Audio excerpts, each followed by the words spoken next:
Mirëmbrëma të nderuar, jeni me lajmet në Klan Maqoni me mua Nadim Fazliu. 4 vjetori i antarësimit të Maqonisë së Veriut në NATO dhe 75 vjetori i themelimit të aleancës shënohet edhe në Tetov me ditë të hapur të armatës. Tetovarët patën mundësi të njihen me pajisje dhe aftësitë ushtarake të armatës së Maqonisë së Veriut. Ministrja e Mbrojtjes Slavjanka Petrovska bashkë me kryeshefin e shtatmadhërisë armatës, general nën kolonelin Vasko Gjurqinovski, në Tetov morën pjesë në prezantimin e pajisjeve dhe aftësive ushtarake të pjesëtarëve të armatës në kuadër të ditëve të hapura të armatës me rastin e 4 vjetorit të antarësimit të vendit në NATO dhe 75 vjetorit të themelimit të aleancës. Antarësimi në NATO, sipas ministres, ka një rëndësi të madhe strategjike, kurse përmes ditëve të hapura, qytetarët të cilët kanë besim më të madh tek armata, nga afër janë njohur me pajisjet ushtarake, por edhe me pjesëtarët e ARMV-s. Прикувахме тип на активности, сакаме да се приближиме секако армијата да приближиме до граѓаните и ја кружува голема доверба и тоа ме радува. Сепак сакаме да им покажеме на граѓаните што е она во што инвестираме и како ние ја гарантираме нивната безбедност и стабилност. Autoritetet e Ministrisë së Mbrojtjes janë ndarë të kënaqur nga interesimi i madh dhe vizita e tetovarëve. Në Tetov mund të shiheshin pajisje të ndryshme ushtarake, demonstrim të aftësive të forcave speciale, si dhe prezantimi i orkestrit ushtarak.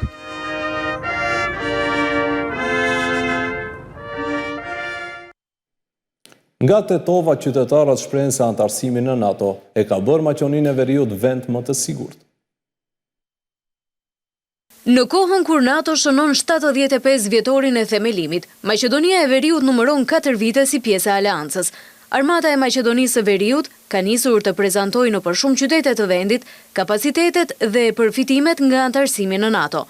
Në Tetov, qytetarët shprehen se tashmë vendi është më i sigurt, duke bërë thirrje edhe për antarësim në Bashkimin Evropian, që vendi të ketë edhe impakt ekonomik. Po, jemi të sigurt. Tani me hyrjen në NATO jemi më të sigurt. Duhet të vazhdojmë të antarësohemi edhe në Bashkimin Evropian. Ekonominë do ta kemi më të mirë dhe do të jemi më të sigurt. Besoj se është shumë më e sigurt tash se sa para antarësimit në NATO. NATO është organizata e sigurisë dhe duhet të jemi pjesë e NATO-s. Sunt sigur nu te ka bezbet. Qytetarët e Maqedonisë së Veriut vazhdojnë të kenë besim të lartë në NATO. Në raportin vjetor të sekretarit të përgjithshëm të NATO-s, Jens Stoltenberg, për vitin 2023, thuhet se rreth 63% e qytetarëve të Maqedonisë së Veriut dëshirojnë që vendi të mbetet antar i NATO-s, kurse 64% janë të bindur se antarësimi në aleancë ul rrezikun që vendi të sulmohet.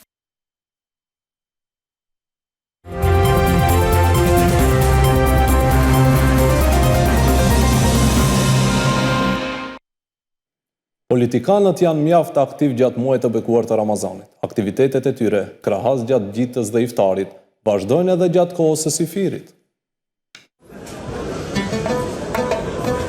Kandidati presidencial i BDI-s Bujar Osmani fillimisht zbarkoi në treg. Ditë tregu e ka pagëzuar postimin e Facebook ku shihet bashkë me familjen duke bërë pazar, por edhe duke bashkëbiseduar me shitësit dhe kalimtarët e rastit. Por gjykuar sipas postimeve në rrjetet sociale, dita e Ramazanit nuk përfundoi me kaq. Për iftar ishte në Tetov. Iftarin e kishte organizuar shtabi komunal i BDI-s Dega Tetov. Dita e agjerimit nisi mbar dhe duhet të përfundoj së mbari. Pas iftarit në Tetov, syfyrin e kishte përgatitur Dega e BDI-s në Shuto Orizar. Osmani e ka quajtur Deg shembull për aktivitet dhe kreativitet. Politikanëve tashmë nuk u mjaftojnë vetëm iftaret, kanë nisë të shtrojnë edhe syfyre. Përmes një postimi në Facebook, kandidati për president nga koalicioni Vlen, Arben Taravari, njoftoi se syfyrin e kishte ngrënë bashkë me zjarfiksit e Gostivarit. Një syfyr shumë miqësor me ata që janë gjithmonë në krye të detyrës dhe kujdesen për sigurinë tonë. Agjerim të lehtë e të pranuar, shprehet Taravari. Se syfyri po kthehet në modë e ka dëshmuar edhe Izet Megjeti. Atë syfyri e kishte zënë në Studeniçan të Karshiakës, por paraprakisht për iftar kishte qenë në komunën e Sarajit. Fest fetare kanë edhe të krishterët ortodoks. Krahas Krishtlindjeve dhe Pashkëve, në kalendarin e festave të rëndësishme fetare është edhe falja. Në këtë ditë, krahas mesazheve fetare, nuk kanë munguar edhe mesazhet politike. Asnjëherë nuk e kam të vështirë të kërkoj falje për gjërat që kanë mundur të jenë ndryshe dhe më të mira, thot kryetari VMRO-DPMN-s Kristian Mickoski, duke cilësuar faljen si një atribut për të imposhtur dovësitë njerëzore.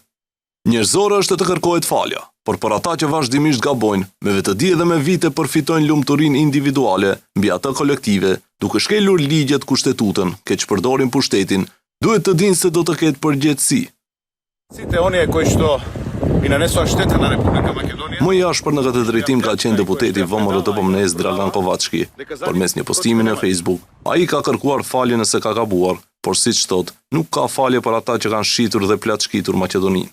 Falja paraqet simbol të kalimit nga dimri në pranverë dhe lidhet me kërkimin e faljes. Me të rinjt kërkojmë falje nga më të rriturit nëse kanë gabuar gjatë vitit. Kjo ditë për krishterët ortodoks shfrytëzohet për falje të ndërsjellët dhe pastrimin e mëkateve, para nisjes së agjerimit të Pashkëve. LSDM-ja dhe VMRO-DPMN-ja kanë vazhduar përplasjet edhe gjatë së dielës. Të dy forcat politike me akuza për skema nepotizmi. Skandal me nepotizëm në Ohër ka publikuar LSDM-ja duke potencuar se kryebashkiaku i Ohrit, Kirill Pecakov, ka punësuar familjar dhe miq në institucione shtetërore të rajonit të Ohrit. Objavuvame skandal so nepotizam v opštinë Ohrit. Publikojmë skandalin me nepotizëm në komunën e Ohrit, një skemë DPMN-s dhe kryebashkiakut Pecakov. Kryetari i komunës i afërt në Mickovskin ka akomoduar miq, familjar dhe antar të afërt me DPMN në Ohër. Asgjë s'ka ndryshuar në DPMN, pam edhe në Shkup, nepotizëm, punësime partijake dhe familjare, në kurisë të qytetarëve janë vendimi i tyre. Nga VMRO-DPMN kundër përgjigjen përmes komunikatës se LSDM-ja dhe Kovacevski janë kumbar të nepotizmit. Në seancën gjallëdhiqe nga Kovacevski është ndarë tokë shtetërore për fotovoltaik për bashkëshorten e tij me çmim €1 për metër katror, derisa Kovacevski ishte zëvendës ministër për financa dhe mandatar për qeverinë e re. Kumbari i tij Paunov përmes firmës Pixel ka marrë ndihmë shtetërore. Socialdemokratët kanë vazhduar me akuzat kundër opozitës maqedonase edhe për modernizimin e ARMV-s. Sipas tyre, VMRO-DPMN është kundër NATO-s dhe BE-s, për këtë shkak janë kundër modernizimit. Furnizimi me helikopter për modernizimin e ARMV-s sipas standardeve të NATO-s ka nisë para 4 viteve, thon nga LSDM-ja, duke shtuar se VMRO-DPMN-ja 11 vite shkurtonte buxhetin e armatës për të investuar në projektin Shkupi 2014.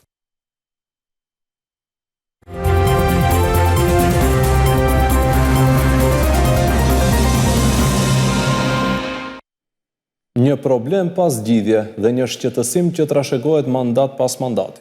Në këtë mënyrë, vlerësohet situata dhe problemet e përballjes institucionale me qenë tendacat. Kolegja e Vishkopi hulumtoi këtë temë. Komunat vazhdojnë të japin dëm shpërblime nga 30.000 deri në 120.000 denar për qytetarët që janë kafshuar nga qenë tendacak. Rezulton që asnjë komunë në vend nuk ka arritur që të zgjidhë përfundimisht problemin me qenë tendacak, duke e trashëguar atë nga njëri mandat në tjetrin. Jo zyrtarisht, përfaqësues të pushtetit lokal thonë se shumë qenë barten me kamion nga një komunë në tjetrën. Megjithatë, deri tani, asnjë prej tyre nuk e ka dëshmuar këtë konstatim përmes video dëshmive. Numri i personave që kanë kërkuar dëmshpërblim nga komuna e Kërçovës sepse janë kafshuar nga qenë tendacak është rreth 120 në vit. Komuna e Kërçovës në bazë të dokumentacionit të rregullt ofron deri në 40.000 denar për marrëveshje. Aktvendimet gjyqësore sillen nga 30.000 deri në 120.000 denar.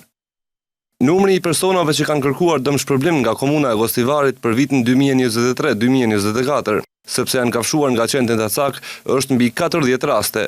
Dëmshpërblimi që jepet në rast të kafshimit nga qenë tendacak si kompenzim solidar është 30.000 denar. Numri i personave që kanë kërkuar dëmshpërblim për shkak të kafshimit nga qenë tendacak për këto 3 vitet e fundit është rreth 50. Varësisht nga rasti, përcaktohet edhe dëmshpërblimi monetar. Duke u bazuar në kriteret e parapara në rregulloren përkatëse, dëmshpërblimi lëviz nga 30.000 deri në 100.000 denar. Sipas evidencës përkatëse, shuma më e lartë që ka paguar komuna është 90.000 denar.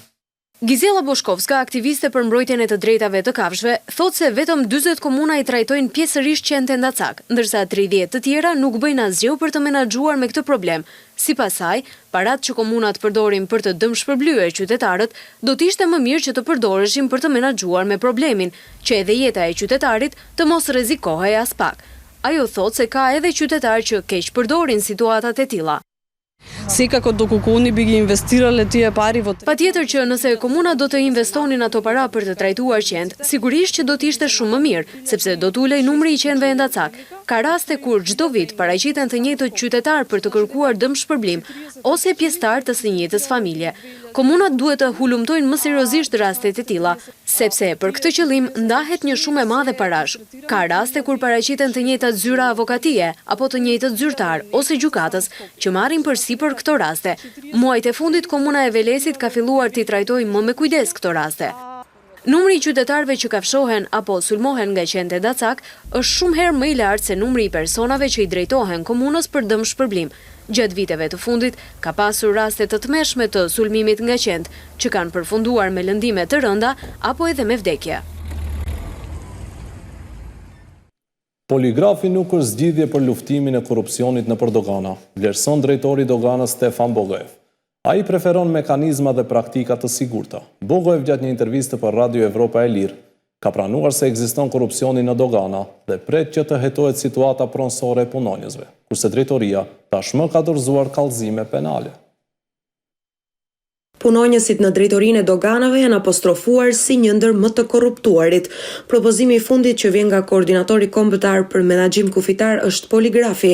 Drejtori i doganave Stefan Bogojev nuk është i sigurt nëse me poligrafin do të zgjidhet çështja e korrupsionit. Ai gjatë një interviste për Radio Evropën e Lirë preferon mekanizma dhe praktika të sigurta. Kažov дека ostavam na stručната javnost. Kam thënë që ekspertët le të vendosin për poligrafin dhe saktësinë e këtij testimi, por nëse në bazë të kësaj dikujt ja ndërprit një marrëveshje kur nuk ekziston saktësia 100%, me të vërtetë dikujt mund t'ia shkatroni jetën. Mbështes mekanizma të sigurta që vërtetojnë nëse dikush është i korruptuar ose jo. Thonë se shembulli i Koreas me digitalizimin është mënyra më e mirë në luftën kundër korrupsionit. Tua lëm ekspertëve të vendosin përfundja nëse ndodh duhet që të miratohet nga kuvendi. Bogojev ka pranuar se ekziston korrupsioni në dogana dhe pret që të hetohet situata pronësore e punonjësve, kurse drejtoria tashmë ka dorëzuar kallëzime penale. Fakte дека имаме проблем. Është fakt se kemi problem me korrupsionin në dogana. Do të isha jo i ndershëm dhe jo korrekt nëse këtë nuk e pranoj për shkak se e di se kështu është. Ekziston një sektor i tërë për përgjegjësi profesionale që bën hetime të brendshme. Kur ka indikacione për korrupsion, mund të përfundojnë me procedurë disiplinore, dënim në paga, pezullim, me ndërprerje të marrëdhënieve të punës, por edhe me kallëzim penal. Ka pasur raste të tilla në të kaluarën. Korrupsioni në përkufi nuk paraqet kërcënimin të vetëm për vendin. Sipas nismëtarëve të propozimit, nëse në kufi një polic ose doganier i korruptuar për shumë të caktuar të parave lejon kalimin e automjeteve me armë, drogë, terrorist, kjo paraqet edhe kërcënim për sigurinë kombëtare të vendit dhe fqinjve. Në vendin tonë për momentin janë 4 poligrafistë të licencuar. Testimi me poligraf ka saktësim prej 97%, kurse 3% tjerë i takojnë përvojës së parashtruesit të pyetjeve.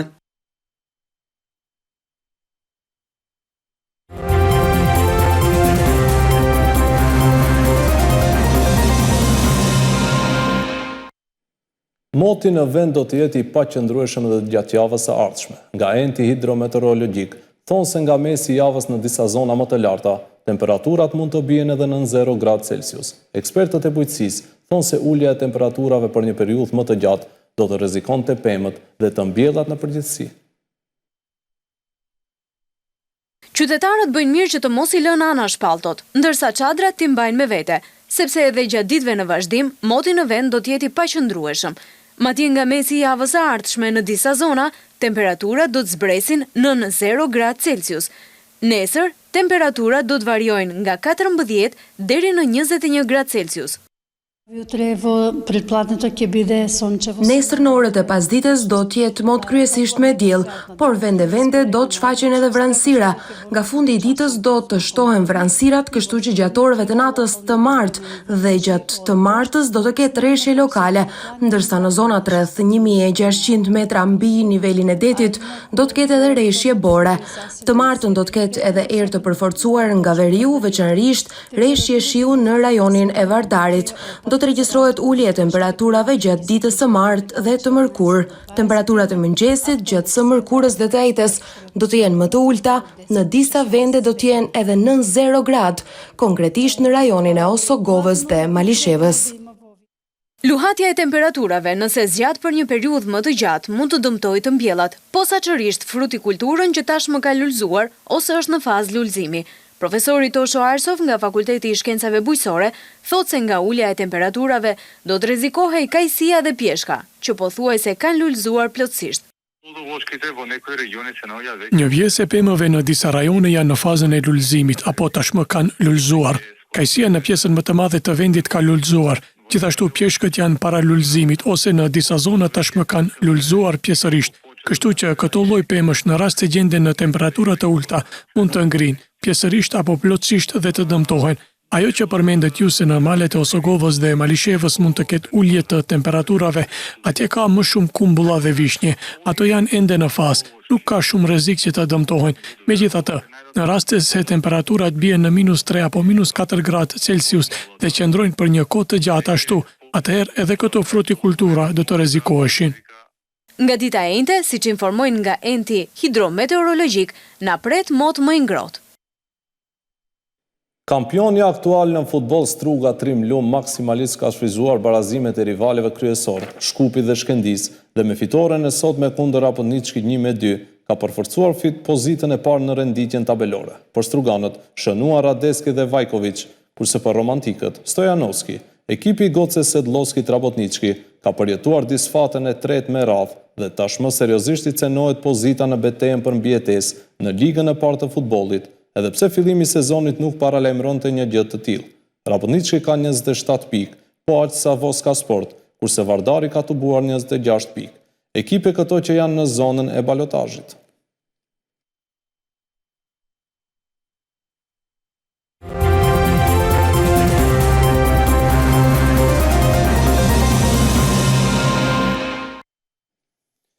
Në Strumic mbahet karnevali tradicional. Rreth 3000 njerëz përmes kreacioneve dhe performansave dërguan mesazhet, kritikat, duke kërkuar mundësitë për një botë më të mirë.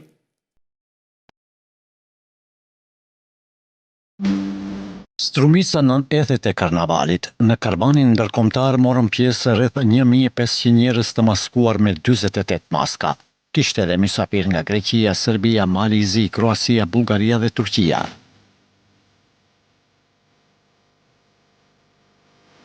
Katër orë zgjati defilimi ndërkombëtar në Strumic, ku maskat ofruan laramani ngjyrash, kreacione interesante dhe unikale, por edhe mesazhe publikut nga interpretimet skenike në sheshin e Strumicës.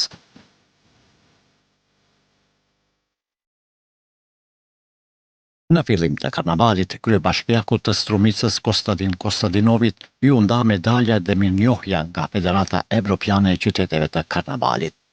Kryetari i komunës së Strumicës në profilin e tij në Facebook ka publikuar pamje nga karnavali duke pagëzuar Karnavali i Strumicës, mrekullia e Strumicës. Kremtimet e karnavalit në Strumic vazhduan edhe të dielën me karnavalin tradicional të fëmijëve. Karnavali zyrtarisht nisi të mërkurën më 13 mars, kurse parashihet të përfundojnë më 20 mars.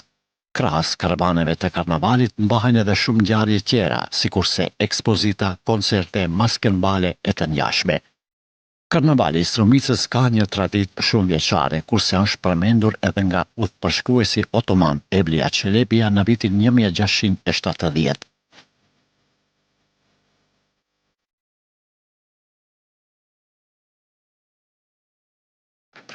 Ju falenderit për vëmendjen, natën e mirë.